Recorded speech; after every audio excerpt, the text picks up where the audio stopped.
Alright, I am back for the fourth time today. I was working on the deck earlier, and I recorded a couple of drafts. To say that the drafts were frustrating, yeah, that's probably about good enough as a description. Still working on the Baldur's Gate Alchemy set, and still trying to figure out what I should be drafting and where I should be picking cards. I had a whole rant towards the end of the second draft, so I've put them on YouTube. I should be making them public either later today, like tonight, or tomorrow morning. But I still have some free time, so I thought I would do a little bit more work on the Bullies. So, we are on Return to Ravnica. I know it says stopped after Prophecy.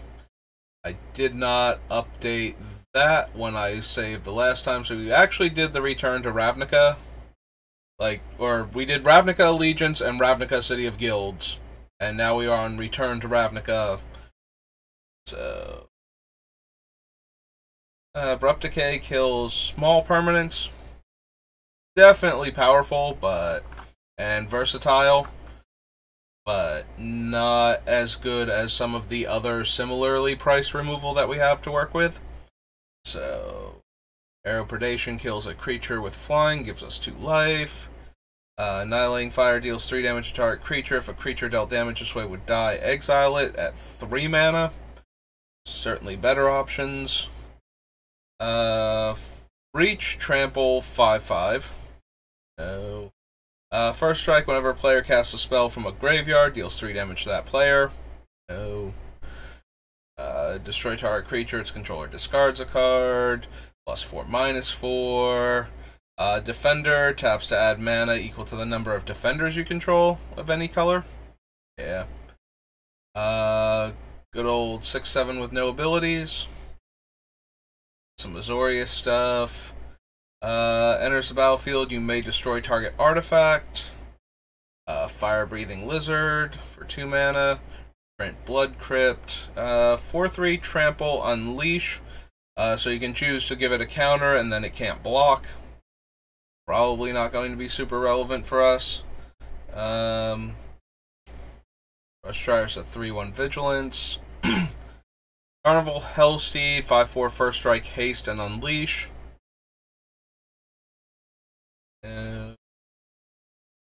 2/6 for 5, no. 3 mana, sacrifice the Herald, make a 3/3 centaur. So, White's thing was populate in this set, so an 0/1 that can turn itself into a 3/3 centaur, so that you can get more centaurs by populating. Okay, nothing too amazing though, even in limited. Flying, unleash, and has trample as long as it has a counter on it. Target creature gets +1/+1 for each creature you control and gains trample.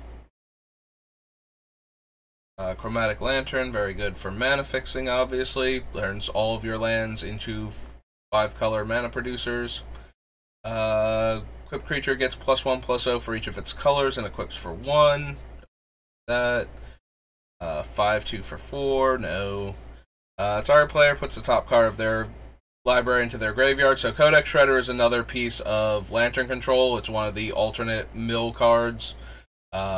We did see the other one before. This is the one that one of their main win cons, because they can keep milling cards, and when they mill something important, they can spend 5 mana and recur it by sacrificing the Codex Shredder.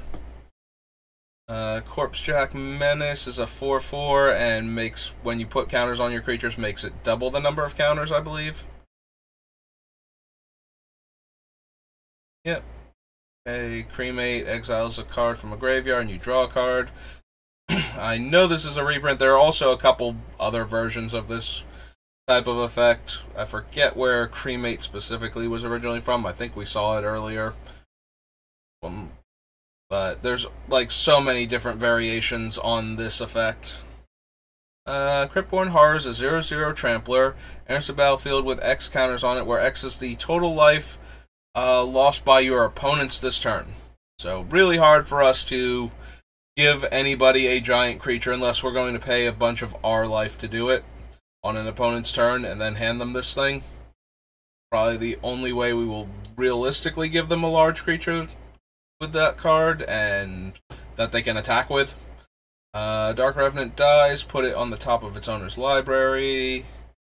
2/3 with Unleash. 5/5 with Scavenge. Deathrite Shaman. Whenever a creature you control dies, put X +1/+1 counters on target creature you control, where X is the power of the creature that died. Desecration Demon, not what our deck is looking for. Destroy the evidence, destroys a land, then that land's controller mills until they reveal a land, and then, yeah. So there were a lot of cards for Dimir that were reveal cards until you hit a land, and then put all of those cards in the graveyard. So it's essentially mills until you hit a land, is what it does. Deviant Glee is a creature aura, so no. Dies, you may pay black to make an opponent discard a card. Well, to make a player discard a card, but, you know. Dreadbore. So Dreadbore is the sorcery speed, can't destroy an artifact, and costs 1 black mana less compared to Bedevil. Pretty much when Bedevil got printed, any decks that I had that were running Dreadbore, for the versatility of being able to kill a creature or planeswalker, switched over to Bedevil. Because I think it's just better. Like, the extra 1 mana is worth the additional versatility and the instant speed. Like, even the instant speed, it probably would have been worth it at that point. A Terminate that could also hit planeswalkers for 3 mana would have been just fine. But to get it to hit artifacts, so that's just a better Hero's Downfall if you can afford the colored mana. Seems good. Dragmangler has Haste and Scavenge. Drudge Beetle has Scavenge. Deliverance is a fog that lets you populate. Alright, so the Izzet League mechanic is Overload, where if the spell has 1 target, and if you pay the overload cost, it affects everything that it could have targeted. So, +2/+0 to one of your target creatures, and then Overload to give all of your creatures +2/+0. 1 damage to target creature you don't control. Overloads to hit every creature you don't control, and so on in that manner. Deals 5 damage to target creature or player. Gatekeeper Vine gets a gate, right? Search your library for a basic land card or gate. Yep, okay. Giant Growth. Gobbling Ooze. Sacrifice another creature, it gets a +1/+1 counter. Makes 4 goblin tokens. Choose one. All creatures get -1/-1. Destroy target enchantment, or regenerate each creature you control. All okay, nothing too important. Another lore creature, forces all creatures to block it. I think we found the best one in the 1/1 Death Touch Assassin, though, from Return to Ravnica, so I don't think we're going to need any other lore creatures besides that one. Maybe Breaker of Armies, because it's large enough to actually kill a whole bunch of creatures or deal a ton of damage if they have no blockers. But yeah, those two seem like the ones we're most likely going to focus on. 2/1 with Unleash. Grave Betrayal. Actually kind of hilarious for our opponents. Like, normally Grave Betrayal is one of those cards you will see a lot in Commander. At 7 mana, do nothing enchantment, but then when your opponent's stuff starts dying, you get it as a black zombie with an extra +1/+1 counter on it. So you get, like, huge armies after you, like, Damnation or something.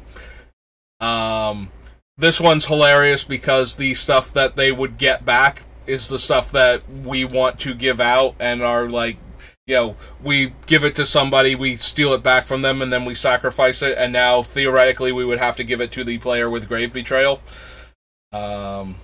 So yeah, Grave Betrayal does see like some play still in Commander just because of that. Like, you play it, you play a Wrath, and then you get all of your opponent's creatures if they can't exile them or don't have like their own ways to get them back before the end of turn, because you don't get them immediately. You get them at the end step. But yeah. So that one amuses me, the idea of ruining opponent's Grave Betrayal type effects. Because it's not optional, I don't think, right? Dies. Yeah, return it to the battlefield under your control, not you may do this. So we would be giving out all of our awful creatures. Granted, that's only really going to happen once in any given playgroup. Like, when they see that interaction and they realize that we're not letting the stuff get exiled, we are intentionally getting it killed, and they are being forced to take it. They might not run into it after that, if they can help it. Beginning of your upkeep, target opponent reveals the top 3 cards of their library. May put a creature card from among them onto the battlefield, then puts the rest into their graveyard. You do the same with the top 3 of your library. If 2 creatures are put into the battlefield this way, they fight each other. Terrible for our deck. As is pretty much every version of this effect that I've come across so far. Like, we never want to put our own stuff into play. Like, that way, ever. It's so bad for us. Players can't gain life. At the beginning of each player's upkeep, that player loses half their life rounded up. Hellhole Flailer, unleash and sacrifice it. Deals damage equal to its power to target player. Makes a Rhino token, and then you populate, and the Rhino has trample. Some Izzet cards. Golgari Lich Lord. For each creature in the graveyard gets +1/+1. Sacrifice another creature. Each opponent loses life equal to the sacrificed creature's power.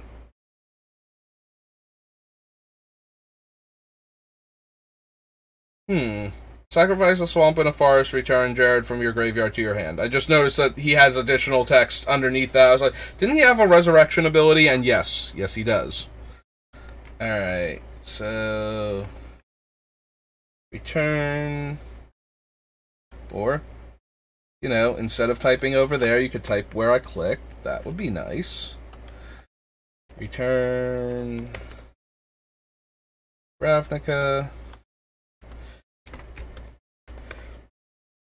So he's not at sorcery speed, so if we grab back one of our giant creatures and sacrifice it, we will deal damage to all of our opponents equal to its power.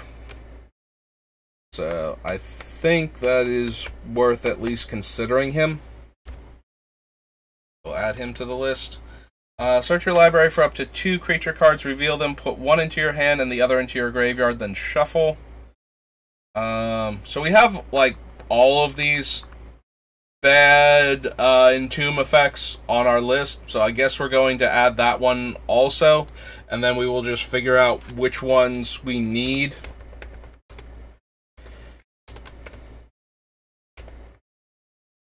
To make our deck consistent.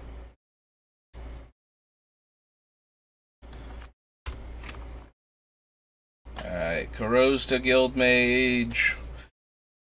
3-mana target creature gets +1/+1 and Intimidate, and 4-mana sacrifice a non-token creature, make X 1/1 Saprolings, where X is the sacrificed creature's toughness. Both okay.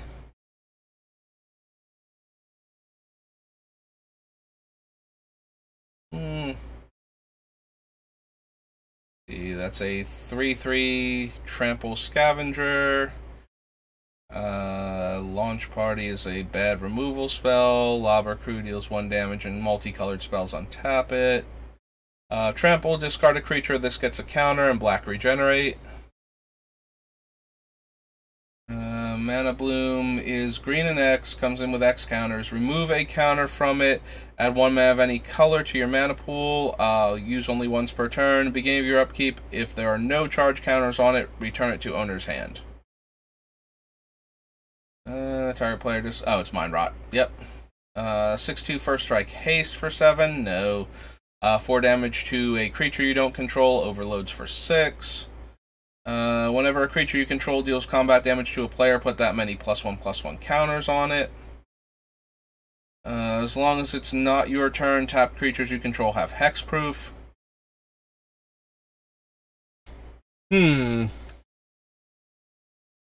That's mildly interesting since the Beamtown Bullies have a tap ability, meaning that we could tap them to make them hexproof on other players' turns while this thing is in play. I think we have enough other better ways to protect them, but I do find that one mildly amusing. Can attack as though it didn't have defender, as long as you control a gate. There we go. Found the correct wording. Good old Pack Rat. I think we have better ways to discard our creatures for value, but never sad to see Pack Rat. Unless I'm playing against it, then I'm usually kind of sad. That thing was a house and a half. Like, it was very reasonable to go all in on Pack Rat, and if your opponent did not have a board sweeper, they would lose very quickly to your exponentially growing army of rats. 2 mana, Shadow gets +2/+2 until end of turn, and is an 0/4 insect trade. Pithing Needle, Pursuit of Flight, has blue in it. Cast a multicolored spell, Pyroconvergence deals 2 damage. Enchanted Land has tap target creature gains haste. Unleash, and it's a 1/1 for 1. Exile all cards from target player's graveyard, or destroy target artifact, or each creature deals 1 damage to its controller. Again, all good abilities, but none of them that we really super need, so... some Rakdos things. Excuse me. 3/3 lifelink haste. 3/1 first strike, deals combat damage to a player. That player discards a card at random and has black regenerate. Shred Freak is a 2/1 haste. Lord of Riots. This is the one your opponent has to lose life for you to be able to cast him. And is a flying trample and makes your other creatures cost less. For each 1 life they've lost this turn. None of that really helps us in what we're doing. Rakdos' Return deals X damage, and opponent discards X cards. Target creature gets +3/+3, and another gets -3/-3.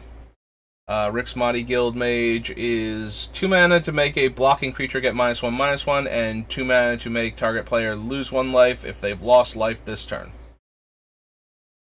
There is Rogue's Passage, so we should add that. This should be where it first got printed. Rogue's Passage. Rumbleback Rhino is a 3/4 hexproof. Savage Surge is +2/+2 and untap a creature. Search your library for up to 3 basic lands, reveal them and put them in your hand, then shuffle. Some Selesnya stuff. Swamp Walk and Scavenge. Beginning of each opponent's upkeep. Oh, this is Shrieking Affliction, so this is the other rack. This is the black enchantment that functions as the rack that shows up in the 8 rack decks. I forgot that's what its actual name was until I started reading it. Deals 2 damage to each opponent. Those players each discard 2 cards at random.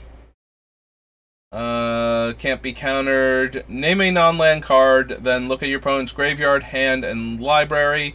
Exile all cards with the same name. So, this card wrecked me one time really hard. I believe it was Slaughter Games. It was definitely one of the ones where you name the card and then you search your opponent's deck for all copies of them. So, they named Jace the Mind Sculptor with it. And as it turns out, I was missing my second blue mana, and I couldn't cast any of them before now, and they got 3 copies of them out of my hand. So that was bad times. Yep. That's what I remember about Slaughter Games. I'm pretty sure it was Mind Sculptor. It was definitely 3 Jaces, and it was a black-red card, so unless there's a variation on this card from from Alara block that I'm thinking of instead. I'm pretty sure, though, and I forget what format I was playing. I just remember them naming Jace with Slaughter Games, and I had 3 Jaces, and it was awful. Like, they actually got all of the copies of Jace from my hand. It was definitely a black-red card. Maybe, was there another version of Slaughter Games that was in Alara block? Maybe that's what I'm thinking of. But it had a similar function where you could name the card and you would get all of the copies. Maybe I'm confusing Slaughter Games with a different one with the same setup.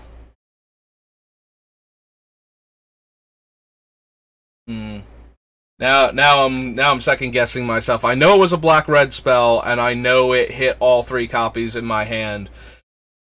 But I'm wondering if it was a version that dealt damage instead of couldn't be countered, based on the cards that I lost. We'd have to look at, Shards of Alara, which we are going to come across pretty soon, so maybe there was another version similar to Slaughter Games, and I'm just misremembering it because they were both black-red spells that did very similar things. Slime Molding, put in XX. Because now that I'm saying this story, I'm thinking what happened was I did cast one of the Jaces. Like, I feel like I would not have not cast one of the Jaces, so that's why I assumed that I was missing a blue mana, but maybe it was that I cast one of them, and then they played that one, and it dealt damage to me based on the number of Jaces that I lost, back when the Planeswalker damage redirection rule still worked, the way it first did, and they just killed the other Jace with it. That might have been what it was.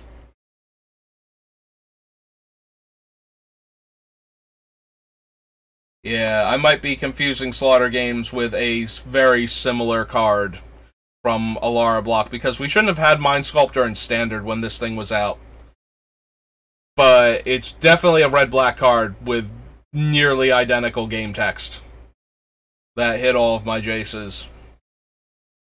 That's the problem with having played Magic for so long, is that, things start to blur together after a while.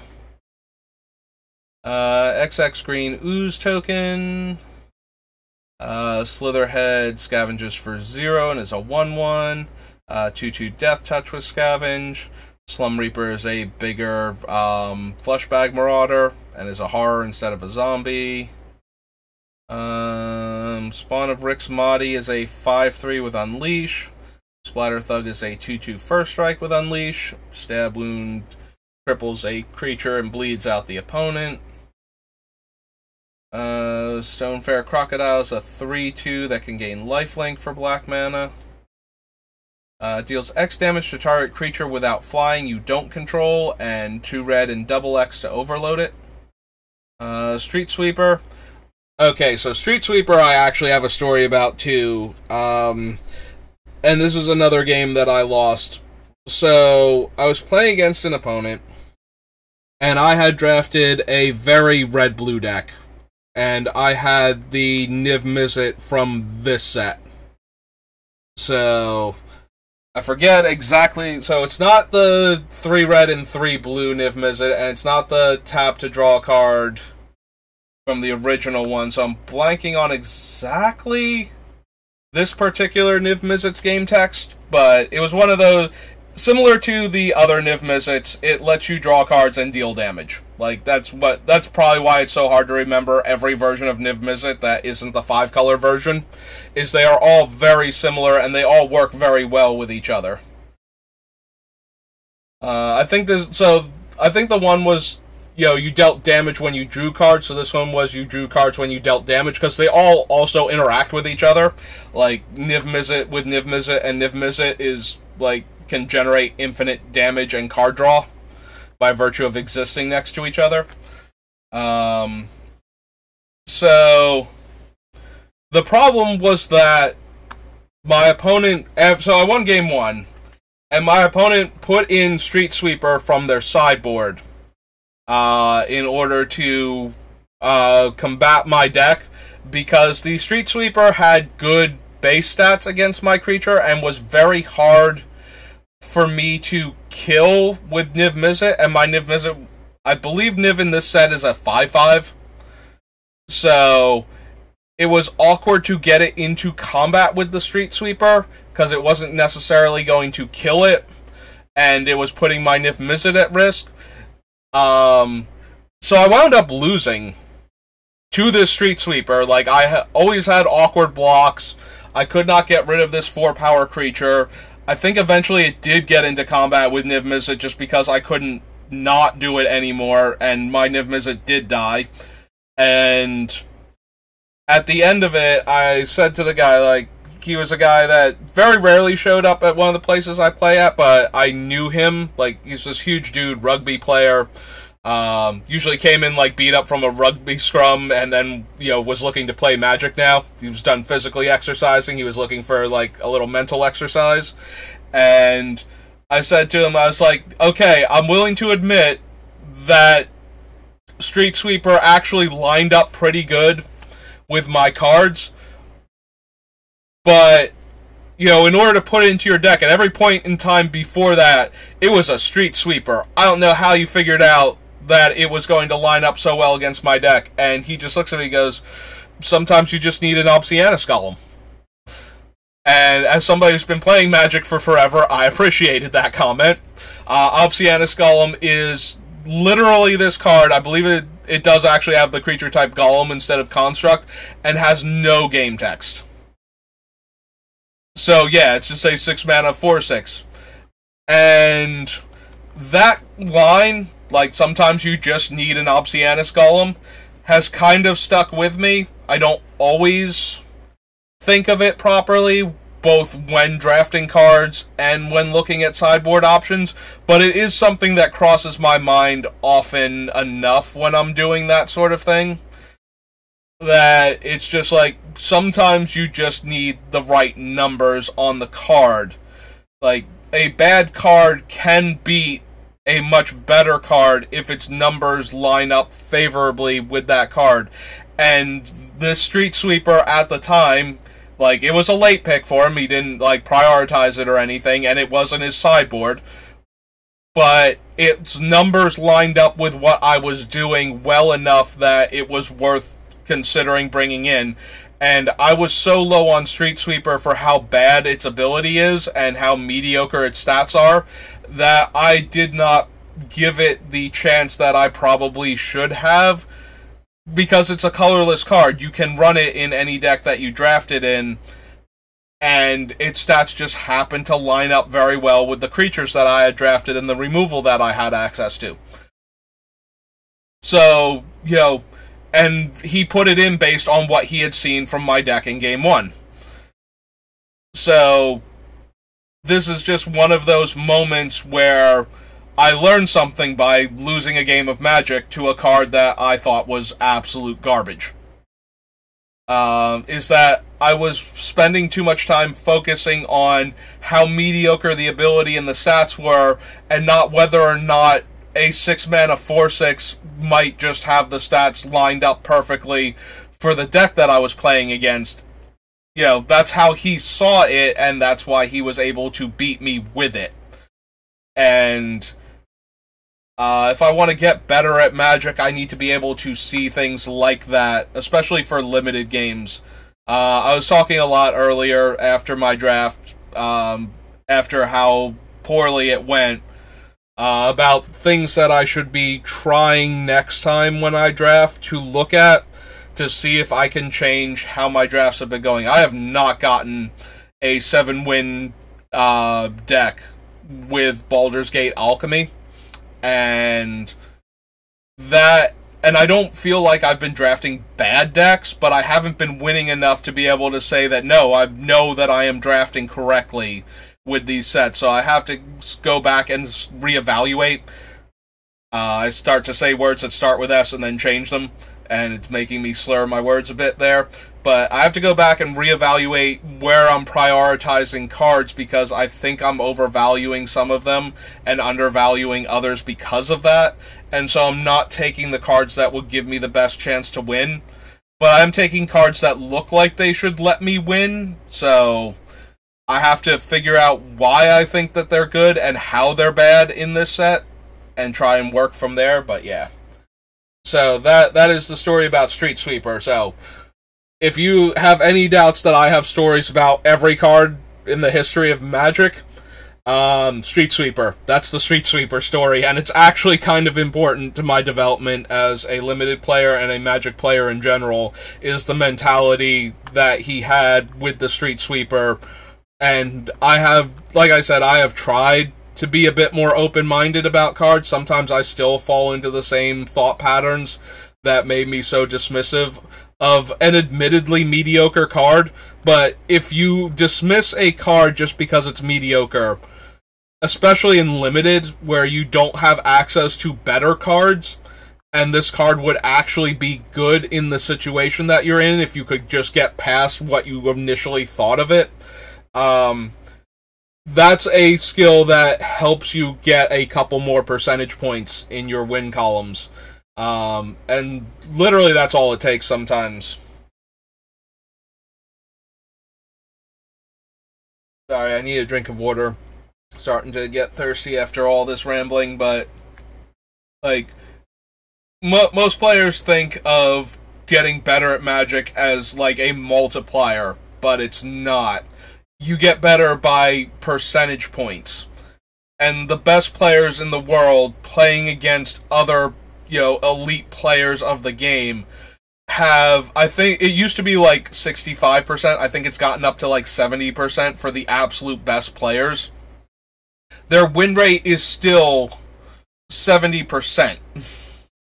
They're losing slightly more than 1 out of every 4 games at their absolute best when they are playing like top tier Magic and playing in like high level competition. Like, you don't get 100% win rate in Magic. If you are the best at the game, you are still going to lose games. The way that you get better and the way that you consistently do better in competitive Magic is by learning the things that increase your win rate by percentage points, and then applying that to your games. And the Street Sweeper story is about learning, like trying to get a couple more percentage points out of my win rate by looking at the card for what it's actually doing in the game that you're playing, and not in the abstract of this is a 6-mana 4/6 with a terrible ability. So yeah, that's Street Sweeper. that amuses me so much that I have that long story, and it's definitely relevant to anybody that wants to get better at Magic. To take that lesson from, like, it happened to be Street Sweeper that time, but it can be any card that is mostly terrible, but is still playable under the right circumstances. So, spell, if it's at least one of those colors, gain 1 life for each of the chosen colors it is. No. Flip a coin. No. 5/4 haste. 5/5 with Scavenge 7. Death Touch and Unleash. 2/4 Reach. Gives the creature +2/+0 in haste. No. Return target card from your graveyard to your hand and exile Treasure Find. Meh. Yeah, we already have Regrowth, and we have a couple other similar effects, so we don't need a harder to cast Regrowth that exiles itself. Defender, Reach, and can regenerate itself. Monocolored creature, Underworld Connections. Basically a backup to Phyrexian Arena if you're looking for another one of those. It does lock up one of your lands every turn, so it is slightly more awkward, but still a decent card. So if you're looking for more card draw in your mono black deck, Underworld Connections, definitely one of the higher ranked ones in my opinion. Since you get an extra card for only 1 life and tapping a land every turn. So you do go down a mana in order to use it, so Phyrexian Arena first and foremost, and then that card. Bring each player's untap step, no. Whenever a dragon you control attacks, put a 6/6 dragon token with flying onto the battlefield. Vandalblast is the destroy target artifact you don't control, and then for 5 mana, overloads to destroy all of your opponent's artifacts. This is another one if you are looking for mass artifact removal that you can consider, since it leaves yours untouched, and if you're building your deck like mine, you probably have a lot of artifact mana sources to supplement your lands. So, enters the battlefield, you may discard a card. If you do, draw a card. Still 3 mana, so no. 4/4 attacks each turn if able. Whenever it is dealt damage, flip a coin. If you lose the flip, sacrifice it. When it dies, flip a coin. If you lose the flip, it deals 4 damage to each creature and each player. So, unfortunately, A, kills the Beamtown Bullies, so we don't want that. B, isn't that great to begin with. So yeah, sorry Volatile Rig, this is not the deck for you either. I do like this Vraska, mostly because she is a 5 mana destroy target non-land permanent as her -3. She's been getting less and less play in my decks as we've been getting more and more black-green versatile removal in more recent sets. But for the longest time, if I was running black-green, this Vraska would make it in just for the -3 ability. Attacks each other creature you control, gets +X/+X based on its power. Does this one actually go to the graveyard? When World Spine Worm is put into a graveyard from anywhere... Okay, so it is like the Eldrazi Titans. It does actually go to the graveyard for a fleeting second. When it does, the person who controlled it does get 3 5/5 trampling worm tokens. So that is dangerous to just give away if they can get it off of their board before we can grab it back. It is a 15 power creature, though, to take chunks out of our opponent's life. The last creature is just this flying insect with Scavenge. Do we want World Spine Worm? We have a couple of instant speed ways to get it into the graveyard on the opponent's turn to give it away. It's probably not going to make the cut, though, because we have to do it that way. Like, we can't put it in there with a sorcery speed spell. So we'll have to see, like, what we have as options for it. Also, we cannot give it away to anybody who can sacrifice it, because it's creatures. It gives them 3 creatures that will outmuscle our Beamtown Bullies consistently. So, alright, so that was the Return to Ravnica. The next one is... Well, there's nothing unique and revised, so we're on to Rise of the Eldrazi.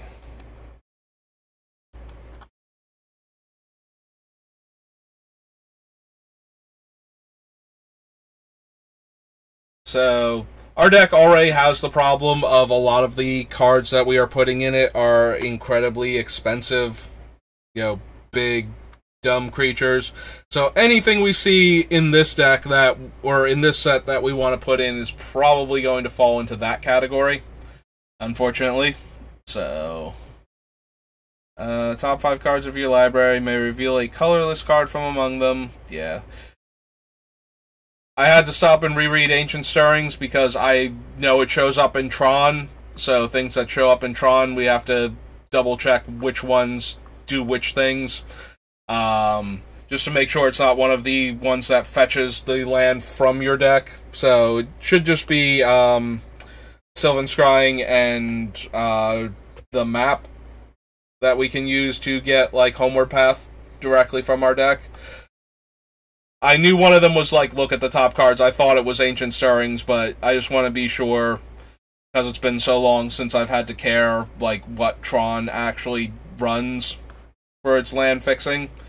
I wanted to make sure I wasn't misremembering it, more so than anything else. Dealt damage, you may put that many charge counters on Angel Heart Vial. 2-tap, remove 4 counters, gain 2 life, and draw a card.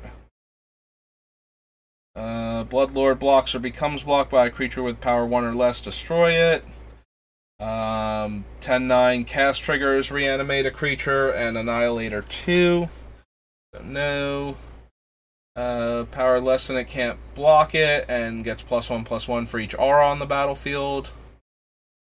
Awakening Zone makes 0/1 Eldrazi that you can sacrifice for mana. Enters the battlefield, destroy target creature with power 1 or less.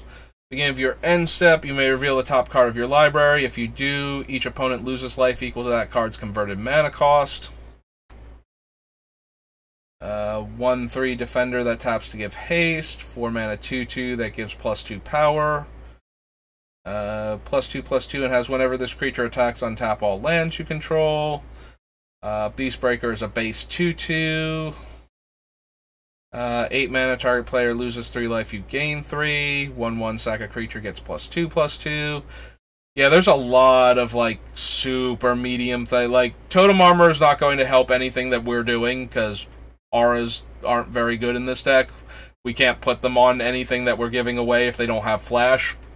There are a bunch of like the level up creatures also don't work because we give them away as the base version. So the opponent has to have that color and be willing to pump it into a creature that they are going to lose at end of turn, one way or the other, in order to make them bigger. So a lot of the cards in this set are going to be stuff that we're just not interested in. Taps on tap creatures to get +1/+1. If you control a spawn, make 3 spawn. Otherwise, just make 1. Brood Warden gives all the spawns +2/+1. Cadaver Imp is a flying gravedigger.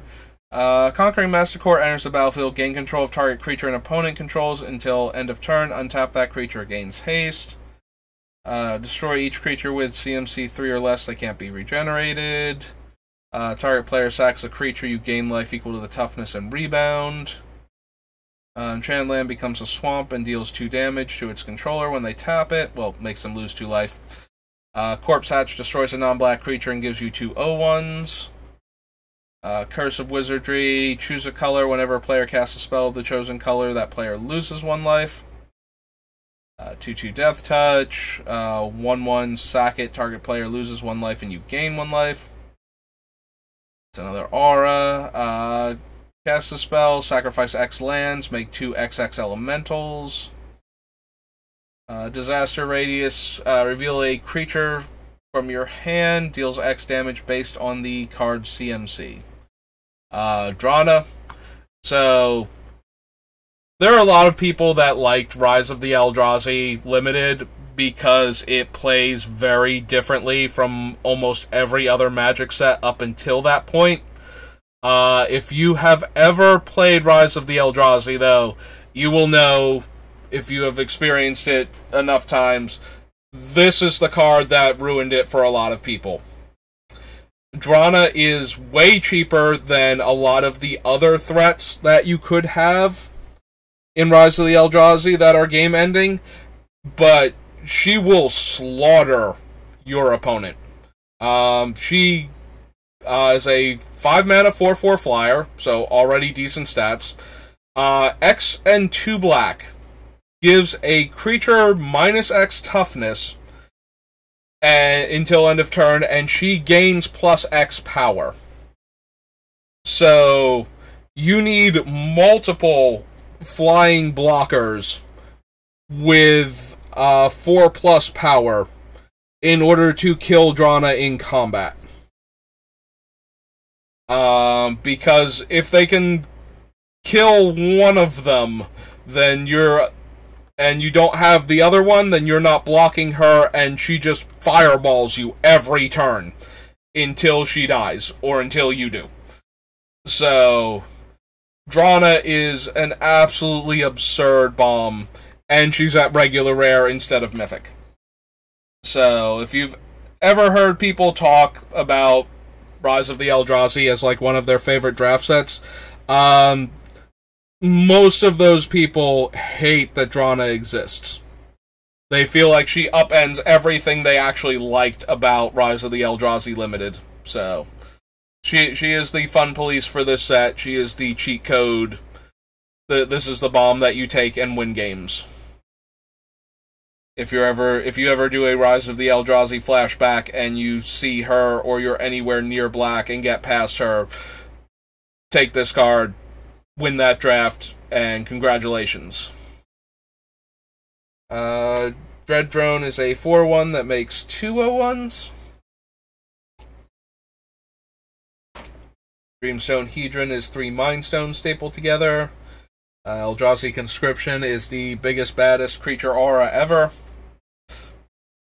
Like, it gives +10/+10 and Annihilator too. I think it actually might legit qualify as the biggest and baddest creature aura that you can have. It was definitely the go-to one for the Sovereigns of Lost Alara deck that used to like tutor that one out and put it onto their creatures without having to pay the mana cost.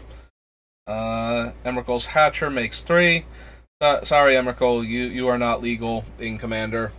Yeah, this Emrakul is banned not because of the idea of casting Emrakul as your commander. Emrakul is banned because of it being in the 99. There was a Captain Sisay deck that could consistently ramp into Emrakul and then tutor for her and cast her, take the extra turn, attack with her, tutor her again, like sacrifice her, and then shuffle her back into the deck, tutor for her again, and cast her and take infinite turns with a 15 power Annihilator 6 flyer. So, yeah. Decks that were able to do that with any kind of consistency are the reason why Emrakul is banned from Commander.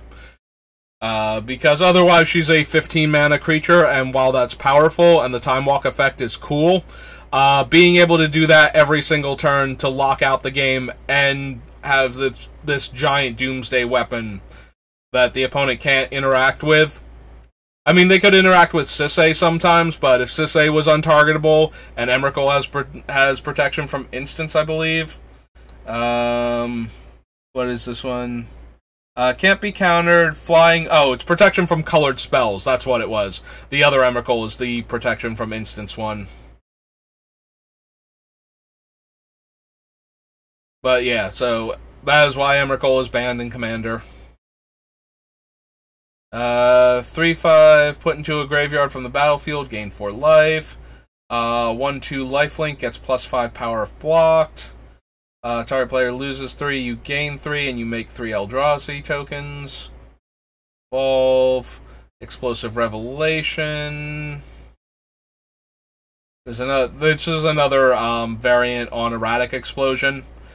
So you choose a target creature or player, reveal cards from the top of your library until you reveal a non-land card, and deal damage equal to that card's CMC to that creature or player. But then you got to put the card into your hand and the rest on the bottom of your library, whereas the other ones cost 2 less mana, but then the card just either stayed on top or went to the bottom, depending on the spell afterwards. Choose one or both, destroy target artifact and or destroy target non-basic land. Flame Slash, one of Red's most efficient removal spells that can't go face. So Red deal 4 damage at sorcery speed. Fork Bolt deals 2 damage divided as you choose. Gelatinous Genesis makes XXX ooze tokens. So it's exponential how many oozes you get and how big they are based on the mana you can dump into it for green and double X. 8 mana 1/1, and for 1 mana you can make a creature you control base 7/7 until end of turn. Gloom Hunter is a 3 mana 2/1, 1 mana 1/1 that dies to deal a point of damage. Tunneler is another one of the tap target creature, power 2 or less, can't be blocked, that we have so many of already on our list. Whenever a creature with flying attacks, it loses flying until end of turn. Red Sack Siege Runner, destroy target creature with Defender and deals 2 damage to that creature's controller. Growth Spasm searches your deck for a land and makes one of the 0/1s that you can sack for mana. One of the better ramp cards in Rise of the Eldrazi. Fixes your mana, ramps you a land, gives you a creature, and that creature can be sacked for mana. Like, just doing everything you want in this set about giant, expensive creatures and huge mana sinks. Goldraw's Assassin is a base 1 mana 1/1. Eventually gets pretty cool, but yeah. Again, level up creatures are not going to work with what we're doing. Hand of Emrakul is one of those cards that you wanted to live the dream with, like, a cheap Spawn Maker, and then that spell that gives you 3 of them if you have one, and then you sack all of them, and it lets you cast Hand of Emrakul without paying its mana cost, and then it's a 7/7 Annihilator 1 on, like, turn 3. But I never actually saw that one happen. That was the Magical Christmas Land with Hand of Emrakul. And if you could not cast Hand of Emrakul with the 4 spawns, like, super early, it was just worse than any of the other Eldrazi, like, big Eldrazi that you could be playing with. Flash enters the battlefield, prevent all combat damage other creatures would deal. Heat Ray is red X, deal X damage. Equipped creature gets +X/+X, where X is its mana cost. There's Helcarver Demon. So Helcarver Demon was one of the cards that I was discussing with at least one of the other people that stopped by during previous streams. Helcarver Demon deals combat damage to a player.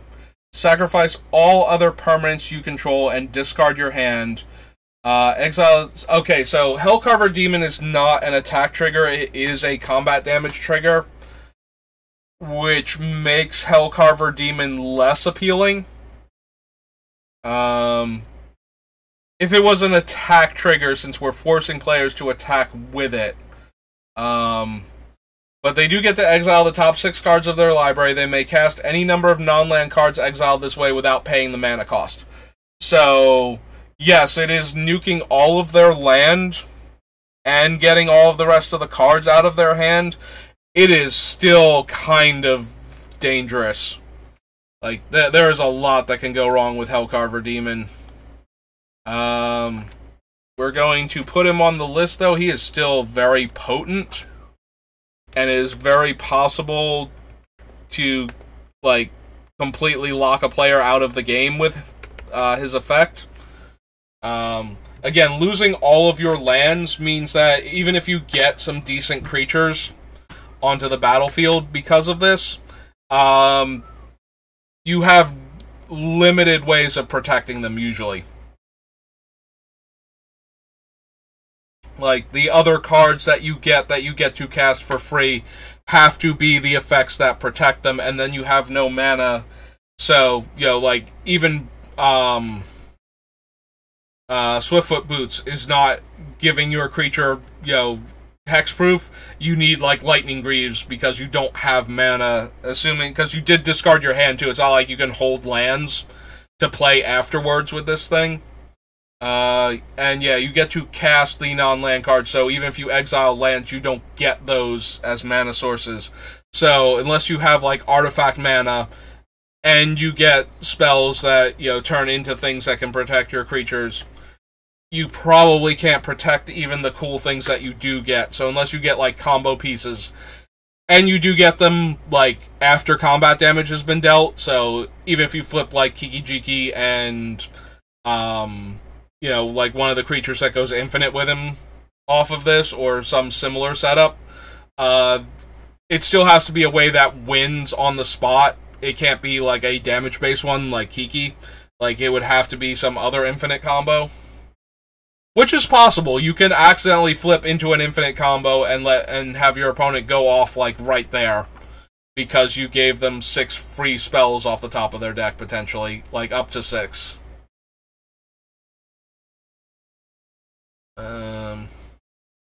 Yeah. It would be hilarious if we could get, like, a Teferi effect, where they can't cast spells except when they can play a sorcery. Because you do cast them all off of Helcarver Demon's trigger, not during that turn, right? You may cast any number of non-land cards exiled this way without paying their mana cost. Yeah. So you do it immediately. So, if we could stop the opponent from being able to cast spells at the time, then the Helcarver Demon would actually pretty much one-shot them. like, they are alive, but they have no hand and no field. So maybe it's still a consideration. Hellion Eruption we saw before in like one of the commander decks or something. Sacks all of your creatures and you get that many 4/4 Hellion tokens. Induced Despair. Excuse me. I've been staring at a screen all day between this and the drafts, and I am starting to get a little rundown from staring at cards, but I wanted to get a few more sets done today. So yeah, Induced Despair lets you reveal a creature and gives -X/-X based on the revealed creature's CMC. Good old Inquisition of Kozilek. Irresistible Prey makes a creature must be blocked this turn and draws me a card, but none of these effects have been particularly impressive. So, It That Betrays has Annihilator 2, and the person that controls it will get any sacrificed permanents. Jotty Lifestrider is a 2/8. Enters the battlefield, you may tap any number of untapped creatures you control to gain 2 life. Draga Tree Speaker has been... I know Kenji has called it this, Numat the Nummy. I think other people have referred to it as this also. It is the Living Soul Ring, or sometimes just Soul Ring, because it is a mana dork, so it's a 1-drop that can produce 2 mana. It does require an additional investment of 2 mana before it does this, so it is only... like, it is jokingly referred to as it, but if you get this thing in, like, a cube draft, it does provide a significant mana advantage if you play it and level it up. Leveling up Draga Tree Speaker, one of the things that it does is it immediately refunds you the 2 mana. If you do it, like, if you play it turn 1 and you untap and turn 2 and play another land and activate Draga Tree Speaker's level up ability, you can now tap it for green mana, so you do not miss out on your 2-drop to level this thing up. And then after that, you know, you have access to up to 4 mana just from the Tree Speaker and your land drops, and then 5 mana if you play a land on turn 3. So, very, very potent ramp creature.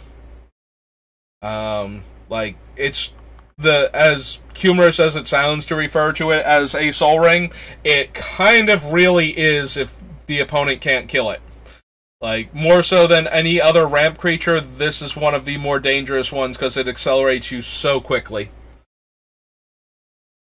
Cargan Dragonlord, one of Red's few level-up creatures from this set. Both it and the other one, which was the uncommon that we passed before, that turns into a double Prodigal Sorcerer, like it taps to deal 2 damage to any target. Both fairly potent in Limited. But yeah, there's a lot else going on in this set, and these two were not particularly impressive compared to the blue-white, blue-green, and white-green level-up decks, where you got a lot more payoff for going in on any of those decks. Primarily because of the blue creature that let you put 2 level counters on a creature with the level-up mechanic on it, allowing you to skip ahead to some of the better levels very quickly.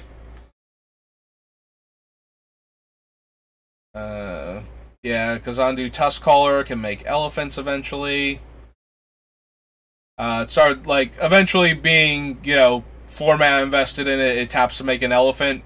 You do have to invest 12 total mana for it to start making 2 of them a turn, and it remains a 1/1 the entire time, but... Keening Stone was a fun alternate win condition, because it would work. You mill X cards from the player targeted, where X is the number of cards already in that player's graveyard. So, first it mills, 4 cards, and then it starts actually destroying their deck over the course of, 3 turns. Is usually how Keening Stone worked. So, if you could just protect yourself long enough to keep activating this thing for, 3 turns, you would win the game. Unless your opponent had one of the 3 Eldrazi Titans at Mythic. Then you were very, very sad that you spent all this time trying to Keening Stone them to death.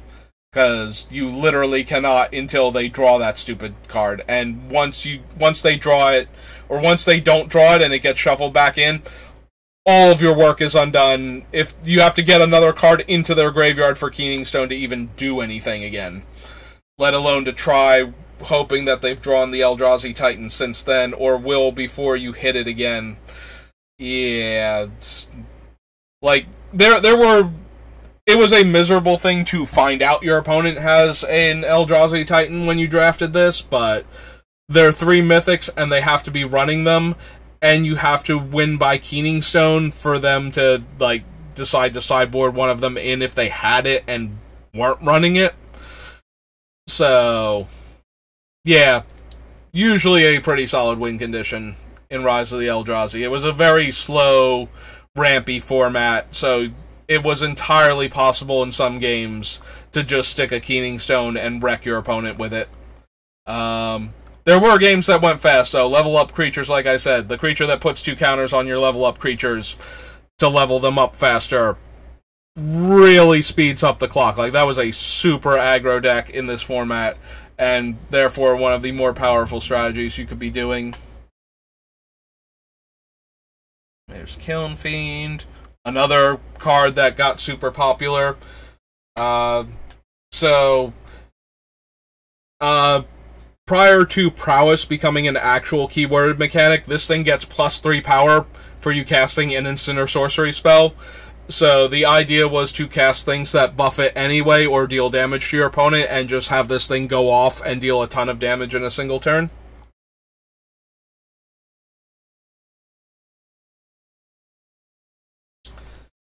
Original Recipe Kozilek. Don't really need him for our deck, and we don't want to shuffle the rest of our stuff back in, even if we are giving away this giant Angry Annihilator to an opponent to attack with.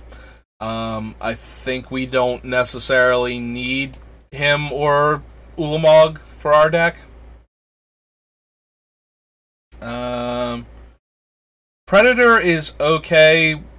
I think the 4-1 is the best one so far that we've seen to give away if we want to give an opponent a decent-sized creature that will give them a couple sources of mana in the Eldrazi Scion tokens, or Spawn tokens. These are the Spawn, right? 0/1 colors, Spawn, yeah. The Scions are the 1/1s. You know, things that are low impact but would give a, like, mana-screwed opponent that we want to help out a couple extra little mana sources that they get a one-shot use out of. Maybe let them cast a mana rock or something. Start clawing their way back into this game. Lagok Lizard. 2 damage to target creature, gain 2 life. 8 pumps all your creatures +3/+0. 3 damage to a flyer. Reveal a creature from your hand. You gain life equal to the revealed creature's converted mana cost. No. Lord of Shatterskull. Starts off as a hill giant. Spend 2 mana more on him, and he's a 6/6 for 6. Then you have to spend another 10 mana. This card was like one of the, I think it was the release promo, because Emrakul was the pre-release promo. So there were tons of this guy going around, and he was terrible. I actually forgot that he was one of the other red level up creatures because he's so bad. Yeah, it takes 12, 16 mana for this thing to become a 6/6. So when he's actually that level, when it attacks, it deals 6 damage to each creature the defending player controls. So yeah, it does a ton of damage to all of their potential blockers before blockers can be declared. But for that level of mana investment over the course of several turns, I never once saw the Lord of Shatterskull Pass ever get to level 6 and actually do his cool trick. I've seen Emrakul hardcast in Rise of the Eldrazi, and I have never seen a Lord of Shatterskull Pass actually pull off his cool thing. So I'm sure somebody did it somewhere, but not anywhere where I was even in the same room with it. And you would think that I would be, too, because I did go to the pre-release back when they were still being, like, large-scale pre-releases, and I got to, play all day, do a whole bunch of drafts. I did try to cast Emrakul once, missed it by 1 turn, actually, for casting Emrakul, because I had Awakening Zone in the deck, and I was making the O1s, and I was getting there, and then my opponent managed to kill me. I think it was like Student of Warfare came down, and they got it up to being a large double-striking creature, and then forced it through. Sacrifice a non-land permanent, deals 1 damage to target creature or player. No thank you.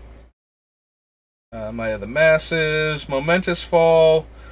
So this is Greater Good as a one-shot, basically. Oh, right, you also gain life off of this one instead of... So Greater Good lets you, like, sacrifice your creature to draw cards equal to its power, then discard 3. This one lets you sacrifice the creature, you draw cards equal to its power, and gain life equal to its toughness. So yeah, if you sacrifice a large enough creature, you get a huge... life boost and card draw. With the idea that... But you are sacrificing one of your biggest creatures, so... definitely good if they were trying to, like, steal your thing and kill you with it. Because now you're out of range even though you lost your blocker, probably. Or your large attacker that was tapped. So they probably can't Alpha Strike you now. You do need something else going on, though, because you just lost one of your best creatures, so...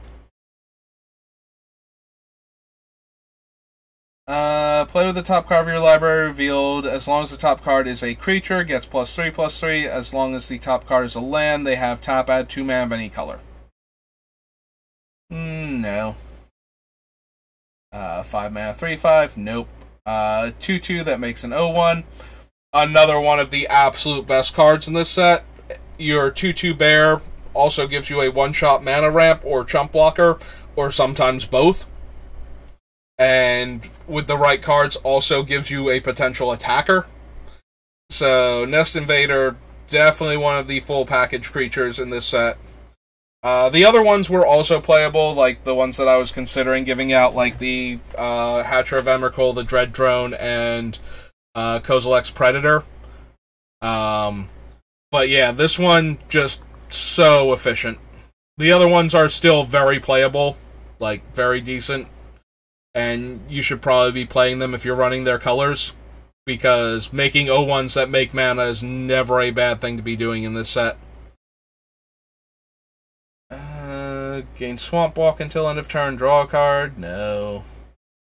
4/3. Starts off as a 3/2. You level it up once, it's a 4/3 Death Touch. If you manage to level it up 3 times, it is a 5/4 First Strike Death Touch. So, a creature that's nearly impossible to kill in combat, because you need First Strike or Indestructible or something along those lines to get around it, but it is a huge mana investment, so if your opponent does have a way to kill it, you have spent, like, probably 2 to 3 turns working on this creature to get it to this point. So you might be in a lot of trouble now that you don't have anything.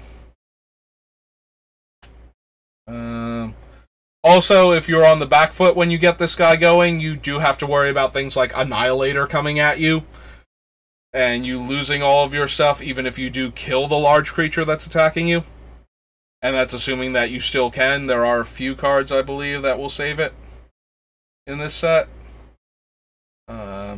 Mostly Totem Armor stuff, but could very much happen.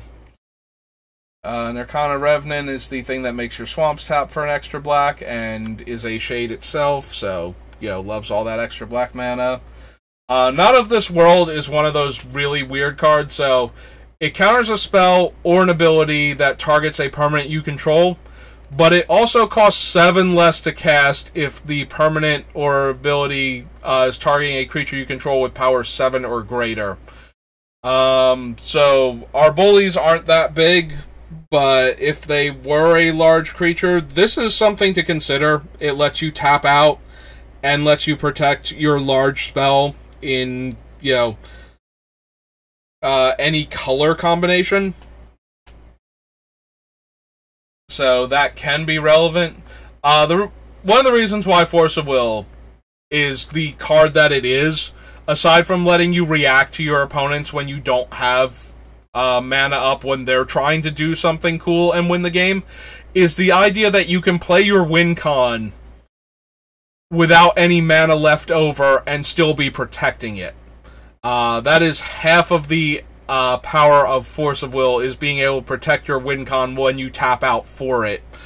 So a spell like Not of This World, if your win con is a 7 power plus creature, actually consider this card. Like, if you're trying to win with, like, the old school dragons and you're, you cast one of them at 8 mana and you tap out, aside from things like Lightning Greaves and whatnot that can also protect them, that is a very easy way to protect it from a mass removal, or not mass removal, from a targeted removal spell, just trying to take down your really cool thing that you invested a lot of time and mana into putting into play.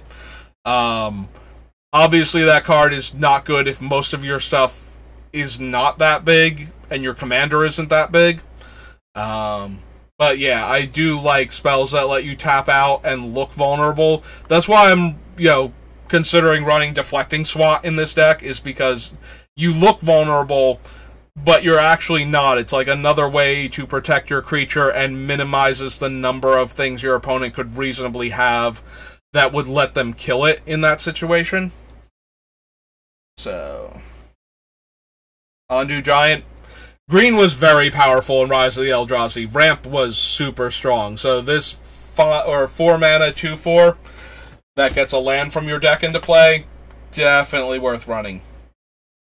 Similarly, Overgrown Battlement taps to add a green for every defender you control, and there was a defender sub-theme in this set, so you could get 2 Overgrown Battlements and they would both tap for 2 mana, and that was pretty cool.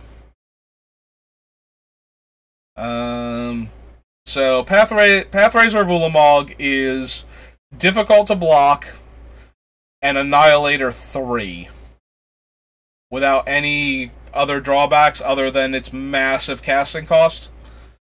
So this is a consideration just for its huge stats. So, and the fact that the defender is losing 3 permanents every time this thing attacks. So, Ulamog. It's spelled Pathrazer, right? I guess Pathrazer is not a real word then. That makes sense. Pathrazer, like, I'm sitting here, I'm thinking of, like, Trailblazer, and it's like, Pathrazer. No, not actually a real word. Good old Palaka Worm. Probably too much. I think we mentioned this when we saw it earlier. Way too much to give out. Like, 7 life, and if they can sacrifice it, they get the card. Or can destroy it before we steal it back, they get the card, so... gives equipped creature +1/+1 for each creature you control. Perish the Thought. Yep. Do love the name of this card with the idea of it, where normally when people say Perish the Thought, they're like, I would never even consider that, the suggestion that you just made is so awful that that is beyond me. Perish the thought that I would ever do something like that.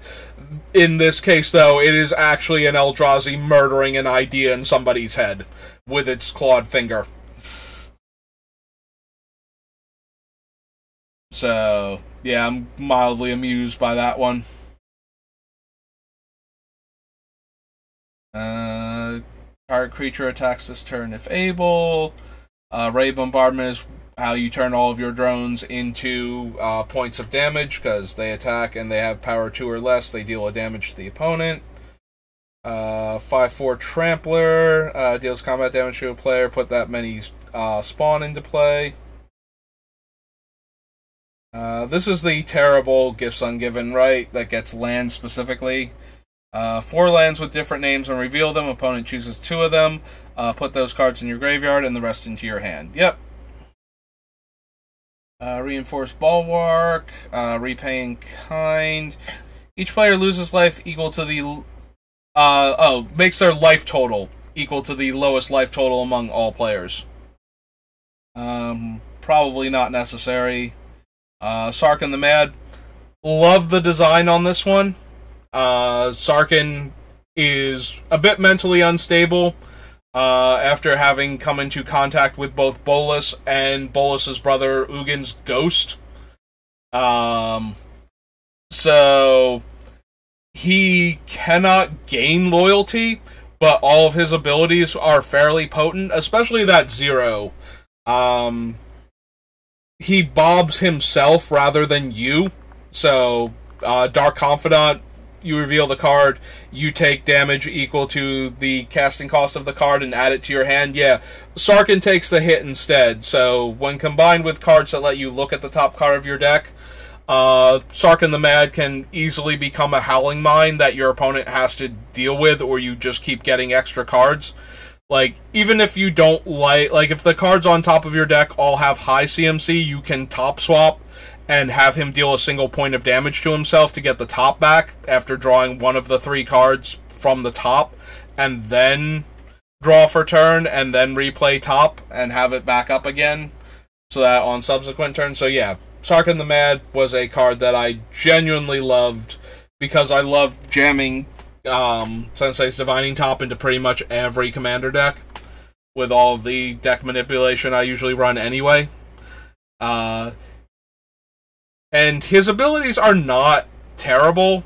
So his -2, target creature's controller sacrifices it, then that player gets a 5/5 dragon token. There's not a lot that your opponent can play where you would rather them have a 5/5 flyer. But when they do, you probably want them to have a 5/5 flyer. Like, there are creatures that... And this gets around indestructibility, which was a big deal for him. And then his ultimate, if he's still around when you do it, is each dragon you control deals damage equal to its power to target player. Worth noting that you can cast him and use that ultimate because he has no way to gain loyalty. His ultimate has to be activatable, like, when he comes in. So, because he's not a Planeswalker that was printed in a set with Proliferate. So, yeah, Sarkhan the Mad in a Dragon deck does allow you to just kill a player outright by casting him sometimes.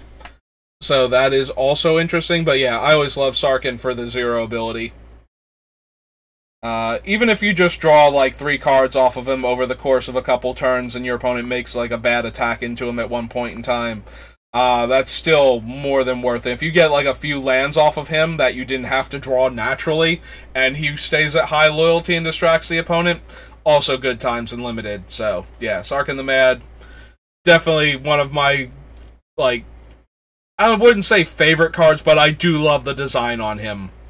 I do really I think they did a really good job with him. Like, just for... As a Planeswalker that cannot gain loyalty before the advent of Proliferate to keep adding counters to them, I think this was a pretty cool design. 7/6 that can regenerate, 7 mana spell that gives you 5 tokens, another Umbra... power is equal to the number of creatures you control. Deals a damage and makes a spawn. Spawn Sire is a 7/11 Annihilator one, with lots of crazy game text, including the ability 4 mana to make an 0/1, and a activated ability of 20 to cast Eldrazi that you own from outside the game. So from your sideboard in Constructed. Still not very likely to happen. First you had to get to 10 mana, then you had to activate him a bunch of times, then you could cast, like, your sideboarded Emrakul, because this guy is easier to cast, I guess? Yeah. Sphinx Bone Wand, one of my least favorite cards from this set. Whenever you cast an instant or sorcery spell, it gets a charge counter. If you put a charge counter on it, deals damage equal to the number of charge counters on it to target creature or player. As a 7-drop. Like, if you have any instants and sorceries left over by the time you hit 7 mana in Limited, or even Constructed sometimes, like, this thing takes forever to get going. Splinter Twin. Alright, so fun story for Splinter Twin. Of course, Splinter Twin, famous for its ability to combine with Pestermite and Deceiver Exarch, similar to Kiki Jiki. You make the token copy, the token comes into play, untaps the original, and you just generate infinite copies that all have haste, and then you attack and win the game. One of the coolest things I ever did with Splinter Twin was I was going to a PTQ, and I was playing a mono-red aggro deck at the time. This was during Callblade.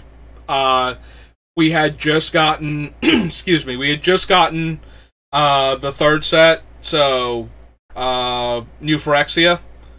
So people were running Sword of War and Peace, which is a terrible card for your mono-red aggro deck to have to face. It gives pro-red and white. When the equipped creature deals combat damage to a player, the sword's controller gains life equal to the number of cards in their hand, and deals extra damage to the player based on the number of cards in that player's hand. So if you ever stuck... and Sword of War and Peace was main deckable because of Callblade, because the Caw of Callblade are the 1/1... hawks that let you search for more copies of them. So having a sword that gave you protection from white was super important at the time, just for the decks alone. So they would main deck Sword of War and Peace. So one of the ways that I defeated one deck, I did not do great in the tournament, but I did actually do the combo once. So on mono red aggro, but we had original Zendikar block and Scars of Mirrodin through New Phyrexia were the cards for standard, were the entire 2 blocks for standard at the time. Which meant that I had access to Scalding Tarn and Deceiver Exarch. And I had 4 Scalding Tarns in my deck because I was mono red aggro, getting extra lands out of the deck, thinning the deck in order to slightly improve your draw with each land thinned. So 4 Arid Mesas, 4 Scalding Tarns. Like, any mono-red deck would be running those, nobody bats an eyelash at it. But my sideboard is 4 Splinter Twins and 4 Deceiver Exarchs, and there is 1 island in the main deck that I can fetch with Scalding Tarns to free up sideboard space. So, when my opponent confidently attaches their Sword of War and Peace to their creature and asks me if we're done, and I say yes, but not the way that you think we are, and crack my fetch and put an island into play, that is one of my favorite moments ever. Because they could not figure out what was happening until it started happening, and then they were very sad. So I then flashed in Deceiver Exarch to tap down their pro-red creature that was about to gain them a bunch of life, and then untapped and played Splinter Twin on my Deceiver Exarch and proceeded to win the game. And that was the only time the sideboard functioned the way I wanted it to, and the way I intended when I built it.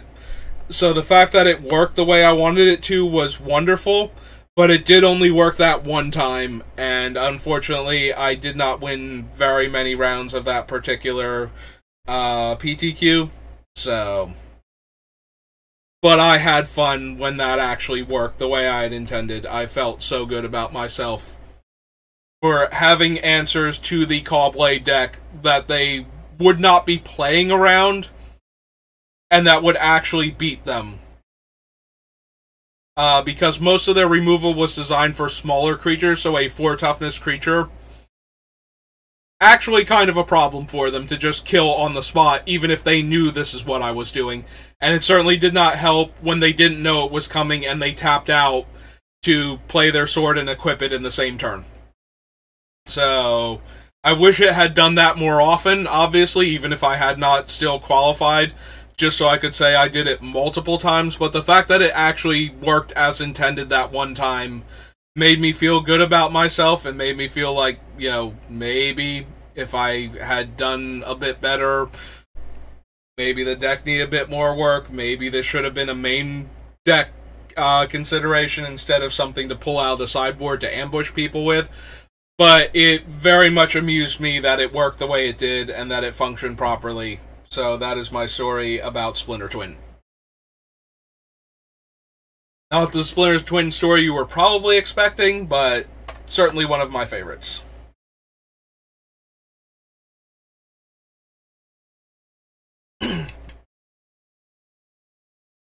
Spore Cap Spider is a 3-mana 1/5 reach. Stagger Shock deals 2 damage and rebounds. 5-mana 5/3 Trampler. Exile X cards from opponent's graveyard. Gain 1 life, lose 1 life. Surreal Memoir gets back an instant at random from your graveyard to your hand and has rebound. And is a sorcery, which is why it can only get back instants. Tajaru Preserver. Your opponent's spells and abilities can't make you sacrifice things. Okay card, depending on what you're playing against. Certainly makes Tegrid sad. If you're having trouble with Tegrid and your deck is green, Tajaru Preserver might be the card you're looking for. Especially if you can protect it. Since a lot of Tegrid stuff wants you to sacrifice things in order to get, like, they won't be able to necessarily kill it easily to begin with, so a little bit of protection on top of that will probably shut down Tegrid pretty hard.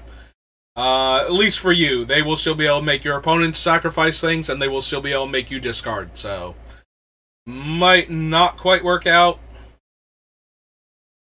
Here we go. Here's Thought Gorger. So Thought Gorger is a 4-mana 2/2 Trampler. When it enters the battlefield, put a +1/+1 counter on it for each card in your hand. Is that a May? Enters the battlefield, put +1/+1 counters on it, so I need to see the thing on it. First ability results, putting a +1/+1 counter for each card in your hand is mandatory. The effect says if you do, because performing that action might be impossible.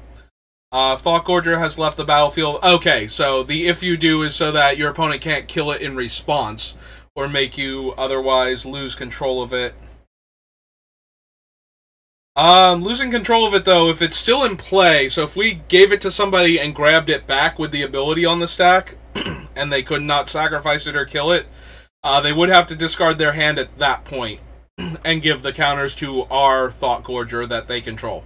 Or that we control, but they control the ability on it because it's still a permanent in play. So that's kind of neat.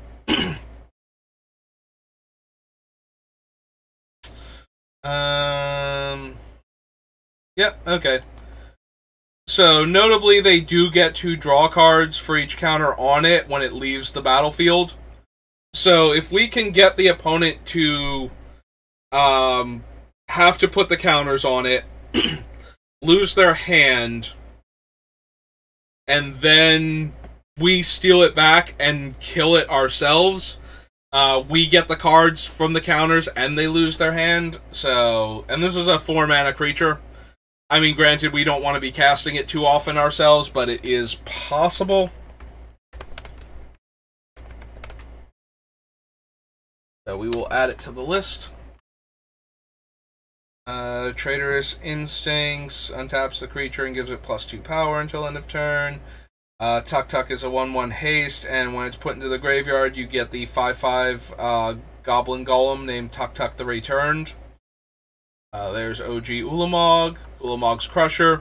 Easily the best of the Eldrazi, like, the non-Titan Eldrazi, in that 8 mana is the most castable out of all of them.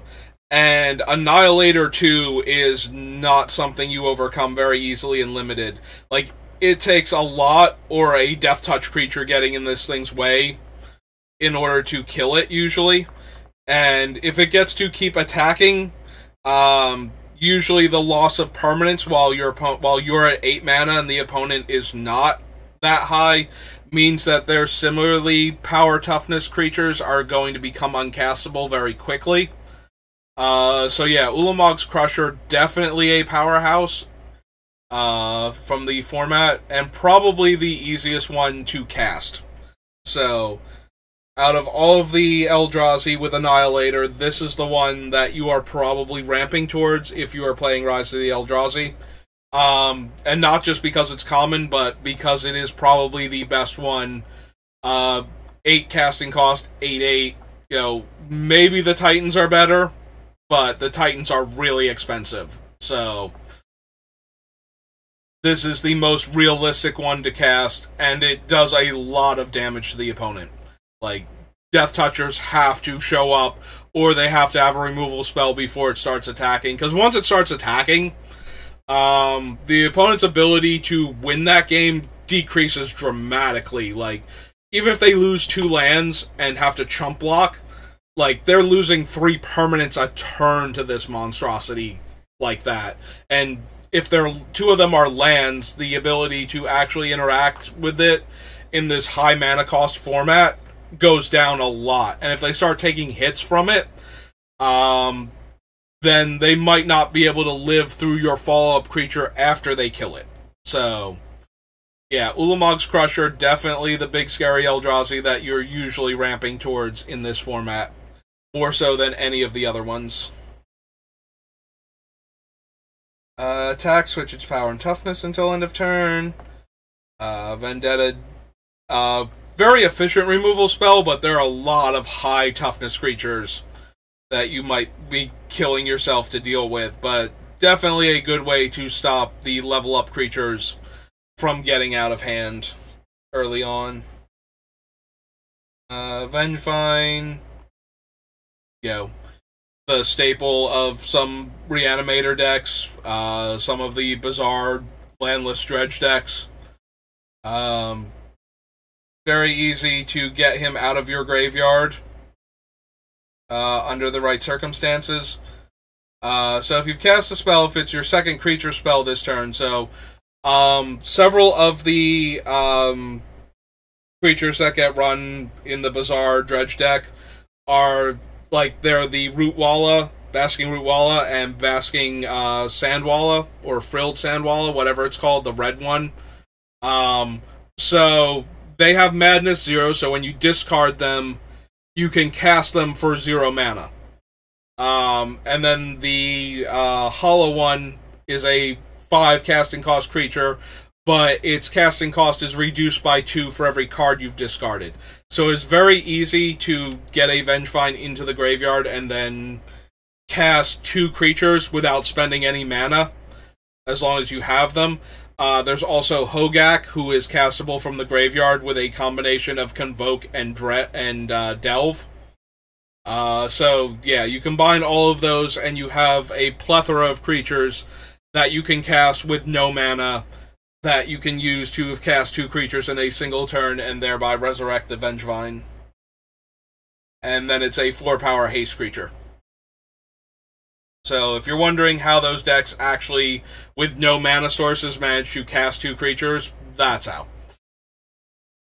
Vent Sentinel. Vent Sentinel is another one of those build-arounds, so this is one of the other Defender payoffs.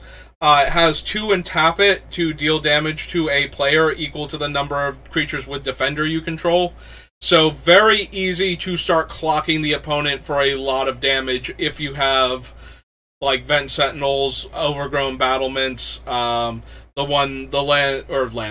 Defender that taps to give haste to one of your creatures, to let you cast another Vent Sentinel and get more damage out of it if you have that much mana going on.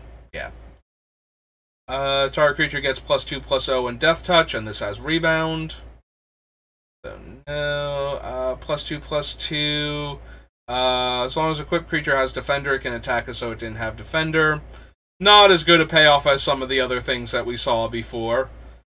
So World at War is the Relentless Assault that has Rebound, to give you 2 extra combat steps in 2 consecutive turns. Wildheart Invoker, so the white one tapped all of your opponent's creatures and was like a 2/1 flyer, so the white one was actually probably the strongest out of all of them. But Wildheart Invoker is a combat nightmare when your opponent has 8 mana. Target creature gets +5/+5 and trample until end of turn. it's really hard to block properly with a Wild Heart Invoker in play that the opponent doesn't mind activating, doesn't have anything better to do with their mana, because it is going to eat one of your things, and if they have good attacks to begin with, they have amazing attacks when this thing is online. Wild Heart Invoker, also a 4-mana, 4-power creature, in a set where a lot of the things have, 7 and 8 mana casting costs, and, similar power and toughness at that point. Allows you to clock your opponent a lot faster, and then when you get to the high mana cost, this is a 9/8, functionally, with Trample. It can still rumble with the big creatures just through threat of activation sometimes. And then if the air quotes bluff is not called and the opponent takes the 4 and can afford to take the 9 if it happens, then you just leave the activation up for one of your other middle-sized creatures to threaten to activate against their big guy and trade with it anyway. Wrap in Flames deals 1 damage to each of up to 3 creatures and they can't block.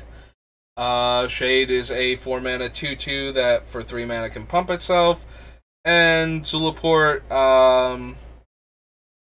eventually this guy gets out of hand. This is, this one is expensive, and it's not as good as the other ones. Weirdly, though, as a common, this one saw more play than something like the Shatterskull Lord. You spend 4 mana on it when you don't have anything better to do with your turn. The first time you do, it's a 3/3. If you ever spend all 12 mana, so 13 mana total, it becomes a 5/5 that is nearly impossible to block. Notice that it won't let artifact creatures or colorless creatures block it. So it's a 5/5 that the Eldrazi tokens can't get in front of. That will very quickly tear your opponent apart. You would think that the 6/6 that domes your opponent for 6 would be just as potent, but for some reason that thing just never gets there, and I am not kidding when I say I never saw that thing do anything relevant other than be a 4-mana 3/3 and sometimes, a 6/6. So we stopped after Rise of the Eldrazi this time.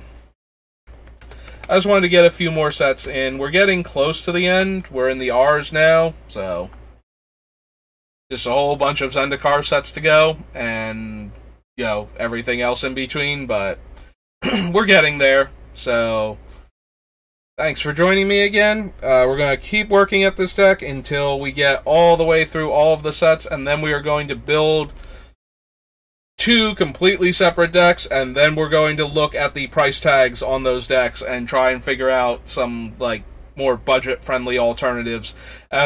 In case you're wondering, as you see, Badlands, Bayou, Berserk, Illusionary Mask, all sitting on this list of cards that tag, Wheel of Fortune, stuff that people might have trouble affording. So we're going to look at some budget options for this deck, but that's going to be it for tonight. Depending on how I'm doing tomorrow, maybe a quick stream where we'll look at a few more cards. But yeah, that's going to do it for tonight. So I've been Saber. Thanks for joining me. And we'll keep working at this deck until we finish it. And after that, assuming that we get this done well before we get Dominaria United, we should be working on Miracle next. Miracle is the card from Baldur's Gate that most got me excited at the prospect of building a commander deck.